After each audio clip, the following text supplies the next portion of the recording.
So now that we know what our competitive strategy is, and we think we know what our supply chain strategy is, we're going to now talk about how we're actually going to achieve that supply chain strategy. So we have our competitive strategy, we have our supply chain strategy. They have to fit together. We have to make sure that the interests of the company, which will fall into our competitive strategy, are going to be aligned with what we do with our supply chain strategy. So how do we do that? Well, first we're going to start with my customer. Who is your customer? We want to forecast the demand of the customer. So we want to know how much are they going to buy. Right? That's going to determine how much you need to source, how much distribution you're going to need.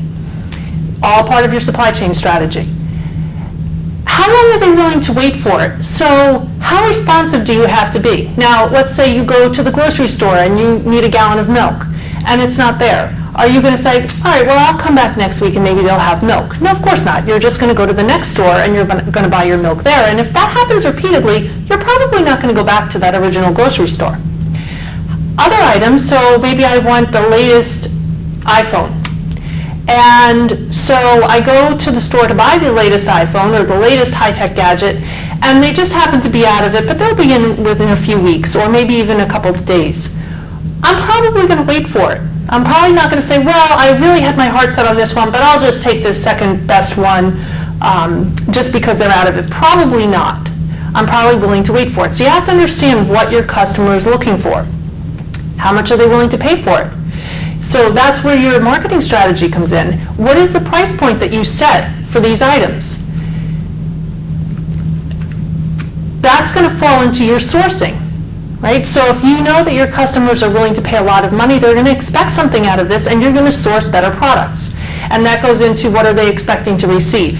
What kind of technology, or what kind of, it's not even necessarily technology, but what kind of value are they expecting to get out of it? We were just talking about Walmart and Target, whereas Walmart is focused on low cost and lower quality, whereas Target is lower cost, but they expect you, as their motto says, expect more, pay less. They expect you to get a little bit more value out of that. So you have to understand all these things about your customer. So that's going to help you determine what your supply chain should look like. And it's a balancing act between that cost and responsiveness. Because if your customers demand that you have stuff that you're responsive, that you have your milk, right? You have it all the time, that is always stocked.